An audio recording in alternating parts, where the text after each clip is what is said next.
Good evening. My name is Thomas, and tonight I invite you to join me on a journey into the heart of West Yorkshire in England, to the historic town of Castleford, as it was some 2,000 years ago. But before we begin, allow yourself to get comfortable in bed. Give your eyes permission to close and feel your body relax. Focus on the present moment, letting go of the day that was, and making room only for what is. Notice your breath, the way its gentle touch caresses your nose, throat, and lungs, and feel the rise and fall of your chest. With each exhale, you are brought a little closer to relaxation, to stillness, and to peace. Now, just listen to my voice and allow yourself to be carried away to a fantastical place where the past comes to life.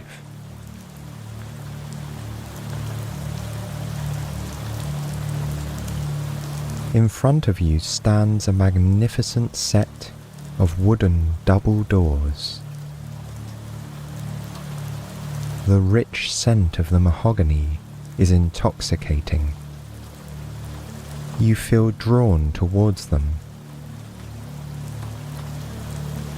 Each one displays a figure on its center panel, surrounded by an array of intricate borders, masterfully carved in mesmerizing detail.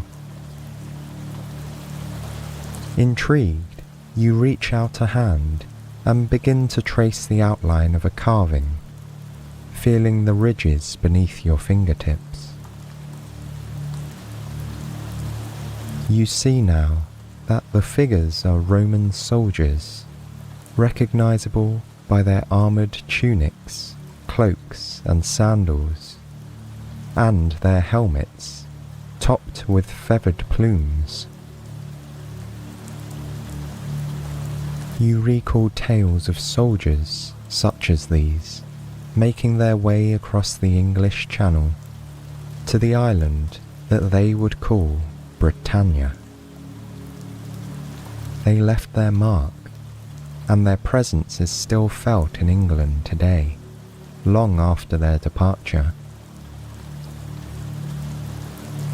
The soldiers stand opposite one another, strong and alert, armed with shields in one hand and swords in the other. They both face inward toward the ornate brass door handle, as though willing you to enter. You place your fingers on the cool metal handle and turn it ever so slightly. You are surprised to find that the huge, heavy door falls open easily with a welcoming creak. Slowly, you step inside. Beyond the threshold lies the foyer of a vast, magnificent library. Pausing for a moment, you allow yourself to take it all in. From the green and white marble tiles on which you stand, to the ancient marble columns that stretch from floor to ceiling, etched with perfectly straight lines. Above your head hangs a grand crystal chandelier, bestowing a soft soothing glow on everything beneath it. Broken sunlight shines through stained glass windows, illuminating the shelves of books housed here. Then you spot a little sign which excites your curiosity. As you walk towards it, the gentle patter of your feet echoes throughout the room, punctuating the silence. You move to the far end of the foyer, where a shining plaque sits between two curving staircases. Upon it, written in delicate golden script, are these words: "Welcome to the Library of Time. Only the most curious souls can find this place. Each and every book here connects to a different time and place. While in the past, you will neither be seen nor heard. You cannot change the past, after all. You can only learn from it. And learn you shall."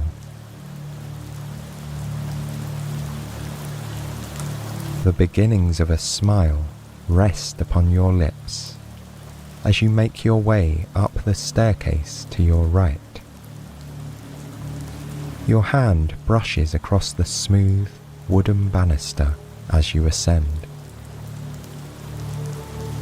Each step reveals a little more of what's ahead, and as you reach the top, you can only stare in wonder. The second floor is home to shelves of books, reaching as far as the eye can see. You can feel the wisdom and knowledge that permeate this room. You breathe in, slowly and deeply, allowing the air to flow through you, from head to toe. Captivated, you keep walking between two rows of shelves at the center of the room. Your senses sweep over these ancient tomes, their shapes and sizes as unique as the stories they hold inside. As if pulled by an invisible thread, you start to move in a particular direction. Before long, you find yourself standing in front of one of the shelves, with your hand reaching towards a book. Its cover is purple in colour, the same hue that was reserved for the emperors of Imperial Rome.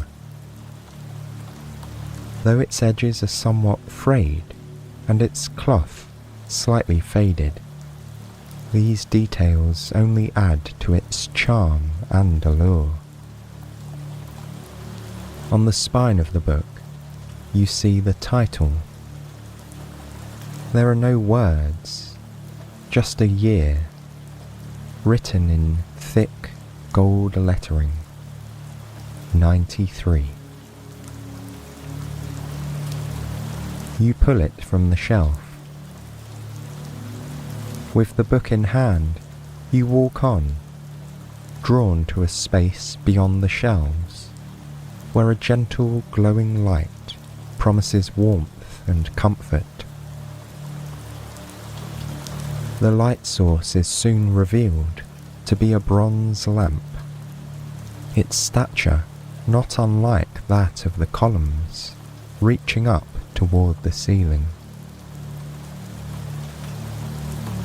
Beside it sits an elegant hardwood bench. Its cushions are the same shade of royal purple that covers your book, only it is brighter, as though less affected by the passing of time. Sitting down, you allow yourself to fall back into the soft, silky cushions. You notice the weight of the book in your hands. For a moment, you focus on its texture against your skin and the ancient, woody aroma that delights your senses. Opening the cover, you savour the touch of parchment under your fingertips and the sound of pages carefully turned. Then you begin to read.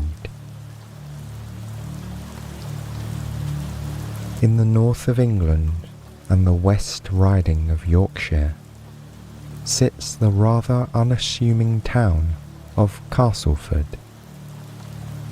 Like many other former mining towns, it's marked by an odd mix of old red brick buildings, newly built estates, and modern shops and services. Today, Castleford is perhaps best known for its entertainment complex and indoor ski slopes built upon the site of the former Glasshoughton colliery. Yet, it was once one of the most important towns on the fringes of the Northern Roman Empire, some 2,000 years ago.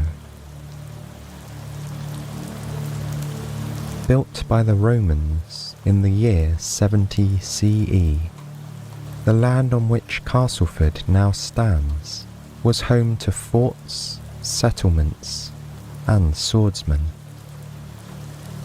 It came about nearly 30 years into the successful conquest of what was then Britannia by the Emperor Claudius, and was a vital staging post for further expansion into the north.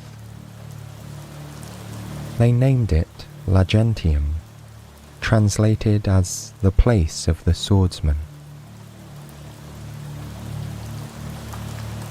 This enchanting phrase sits upon your tongue, and you say it once out loud. The place of the swordsman. Breathing in softly, you nestle deeply into the comfort and warmth of the cushions, feeling your limbs begin to loosen. You set your book down gently on your lap and close your eyes. You begin to feel yourself floating into another time and place. A gentle breeze strokes your face, carrying with it an earthy mix of clay, wood, oil, and leather. The scent is quite unlike anything you noticed in the library. Further on in the distance, you can make out the sound of footsteps. Curious, you open your eyes to find that you are no longer in the library, but standing in the middle of a cobbled limestone road. The footsteps, you see, belong to a Roman soldier who has his back to you. As the sign in the library predicted, he doesn't seem to notice your presence. His feet are clad in hobnailed leather sandals, and he has a red cloak which flutters lightly in the breeze. It's a perfect match for the red plume of his golden helmet. He bears a striking resemblance to the figures carved upon the library door, you notice. A feeling washes over you now, the same one that earlier led you toward the book that somehow, you knew you were meant to read.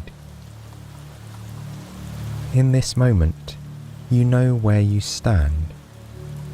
You are in Lagentium, the place of the swordsman. To your right, you see a row of wooden buildings, separated from the road by the curve of a narrow gully, designed to capture rainwater. This is the Vicus, or civilian settlement, populated by a mix of Romans and Britons.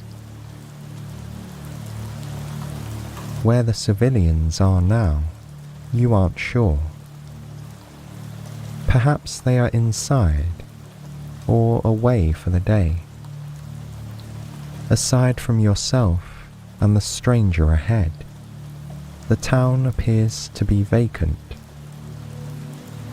It's still and peaceful, allowing you to see, smell, touch, taste, and listen without distraction. You feel your connection to the present growing stronger, along with a sense of peace. Ahead of you, the soldier has stopped. Though you know you're invisible to him, it is almost as though he is granting you permission to follow your own curiosity.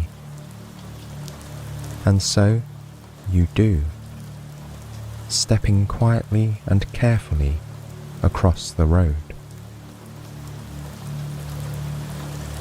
You enter a nearby dwelling, lured in by the sweet perfume of rose oil in the air. These buildings are home to the families of soldiers, both active and retired, alongside those of craftsmen and traders looking to sell their wares and services to the Roman army. Continuing into an alley, you make your way to a long, thin yard at the rear of the family homestead. Here you see a cistern full of collected rainwater with a still, glassy surface. Beside it stands an oven, constructed of bricks at its base and resembling a clay beehive above. Through an open window at the front, you see the embers of a fire. The closer you get to it, the more you feel a lingering and welcome warmth upon your skin. A sense of déjà vu washes over you, leading you back towards the road. This is Deer Street, the main thoroughfare, running all the way up into what would later become Scotland. How is it that you are acquainted with this place? That everything feels so easy and familiar? Have you been here before? It surely seems that way, if only in a dream. Before you have time to ponder this further, the soldier reappears in your line of sight. You follow him, as if pulled by the same invisible thread that guided you earlier in the library. Glancing to your left as you walk, you observe what looks like a market building. On a busy day, people here would exchange coins for food, jewellery, and pottery, amongst other things. A glimmer in the corner of your eye brings your attention to a single coin laying on the ground at your feet. Picking it up, you feel the uneven texture of the cool metal in your fingertips. It's decorated with the head of an emperor and is like no coin you've ever seen before. Further along is a tall stone building surrounding a picturesque courtyard. This is the guest house, where travellers such as yourself may eat, drink, and rest. You think it might be nice to return here later, if you have some time, once you've finished exploring the rest of the settlement. Onward you stroll, following the road in a northeasterly direction. It's still daylight out, though perhaps the sun shines a little more softly than before. In the distance, you make out the gentle hum of flowing water, a sound which grows ever more alive with each step closer you take. The air is so fresh here and so clean. Every breath brings with it a sense of renewal and restoration. A fort comes into view on your right, encircled by a wooden rampart. The sturdy wall stands about 5 meters high and is itself like a soldier, tall and proud, protecting the 600 or so men who reside here. You follow your Roman soldier into the fort, passing through an open timber gatehouse with unmanned guard towers at either side. Once inside, you see the barracks block, an L-shaped building with many entrances visible from the veranda at the front. With mild amusement, you think that it isn't wholly unlike a modern motel in appearance. Through each entrance is a pair of rooms shared by 8 men. One room is used for sleeping and the other for storing equipment. At the end of the block, a larger room stands out from the rest. These are the Centurion's quarters. He is the commander of this military unit. Resuming your journey, you pass by other structures that all serve their own unique purposes. A tall timber building stands in the center of the fort and is likely the reserve of the commanding officer.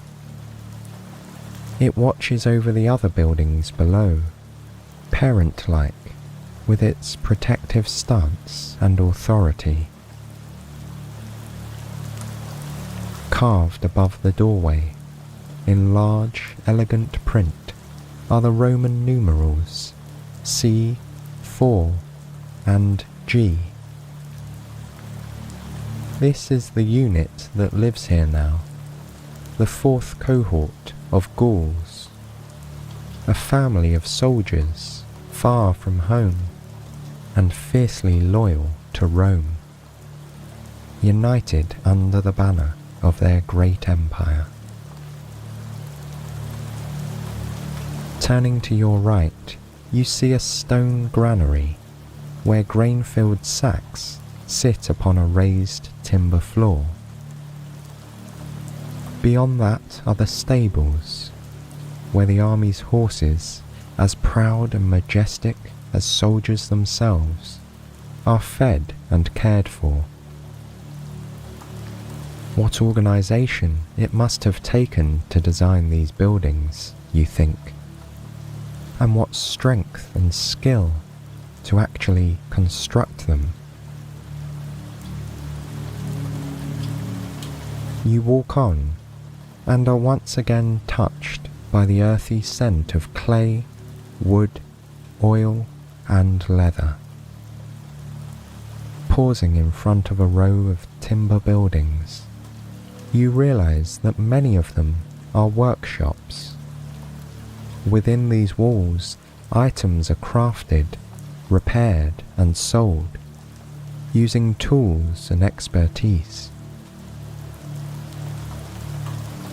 How many weapons were forged here, you wonder? Many hours were spent making sturdy leather saddles and decorative pottery designed for the homestead, and the fine bone hairpins that allowed the women of Legentium to style themselves like the elegant ladies of Rome.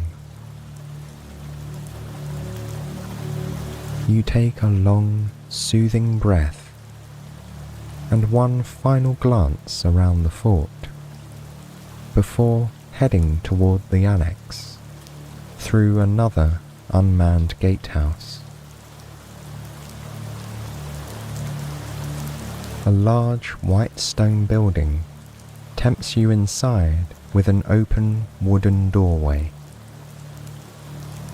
Here you discover a quality of air that is rich, seductive, and spa-like.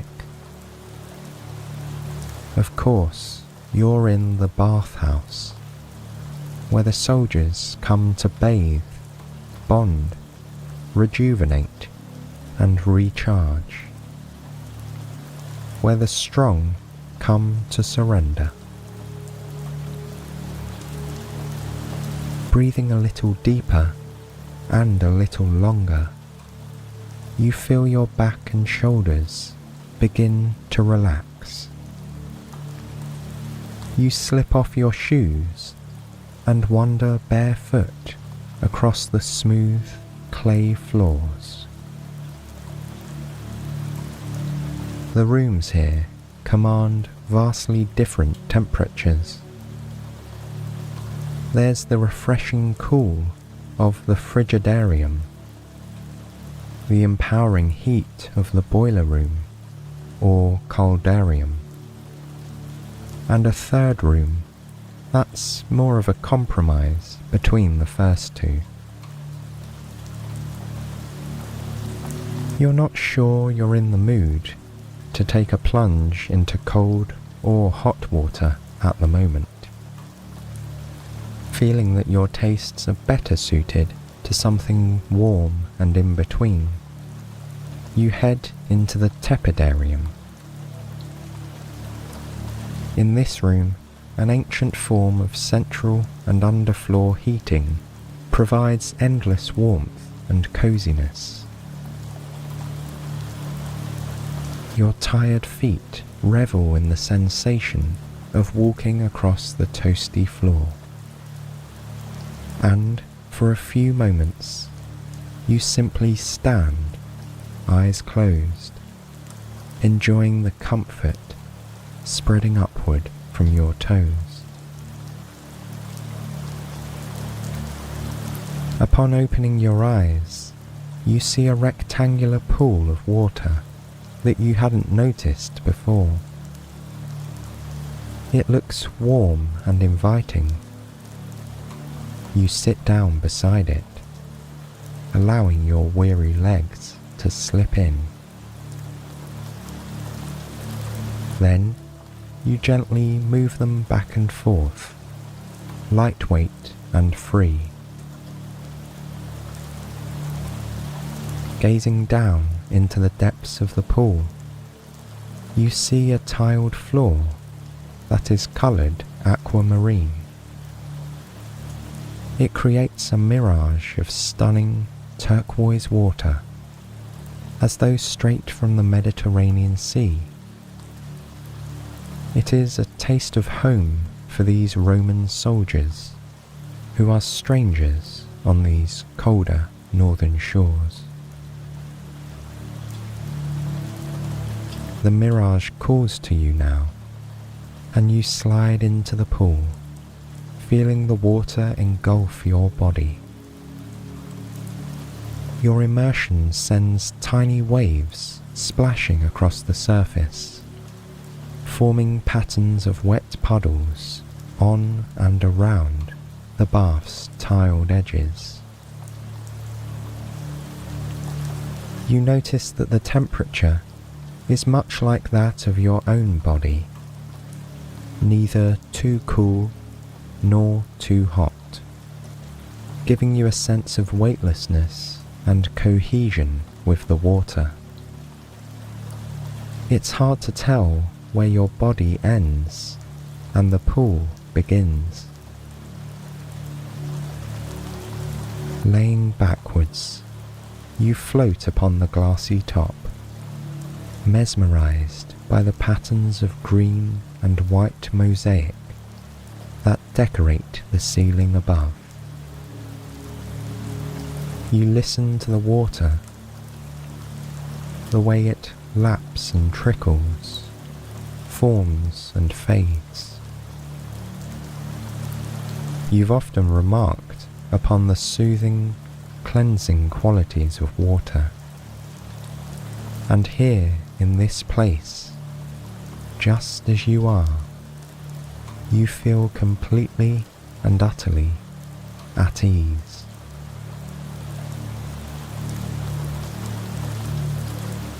After some time spent floating, you rise from the bath, taking a few minutes to stand.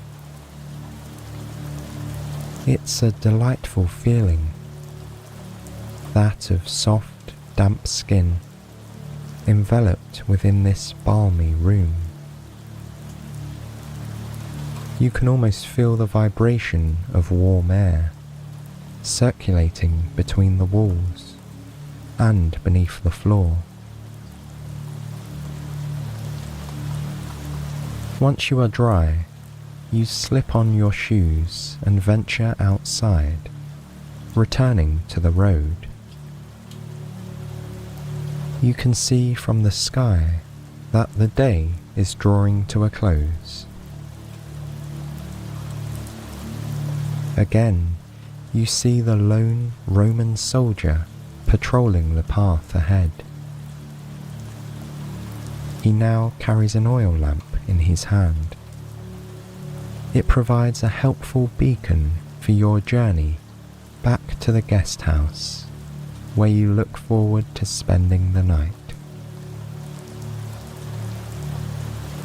You walk after him, noticing that now, at the end of the day, his steps are a little slower, his posture a bit looser, and his footfalls heavier. Letting out a long, deep yawn, you wonder whether your own pace hasn't slowed also, tired after a day's exploration.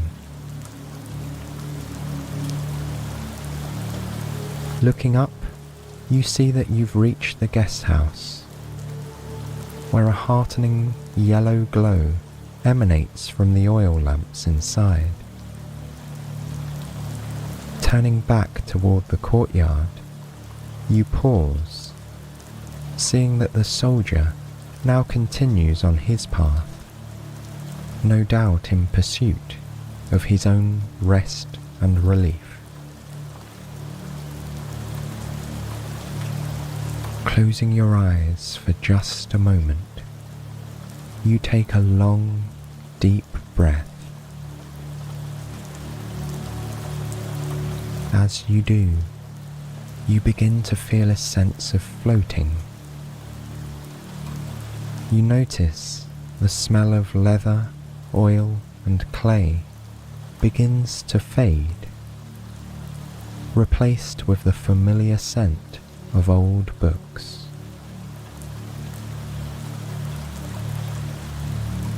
Opening your eyes reveals that you are once more in the library of time,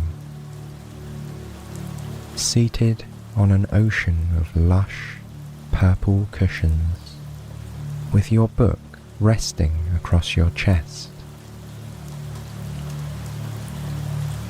You lay a hand on its cloth cover, tracing its details with your fingertips. You can still detect the faintest aroma of rose oil on its pages. You close it now and lay it gently beside you. Reaching over, you turn off the pillar-like lamp and drop back into the cushions, much as you surrendered to the water earlier.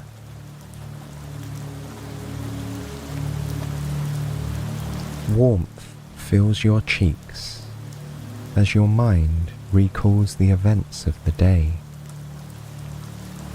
the places you saw, and all that you felt.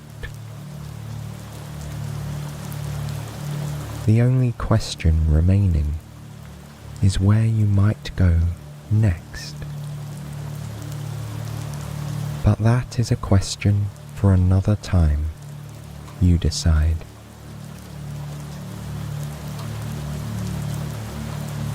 You allow your eyes to shut and feel yourself relax even further into the soft fabric beneath you. And breathing in and out, you give yourself over to sleep.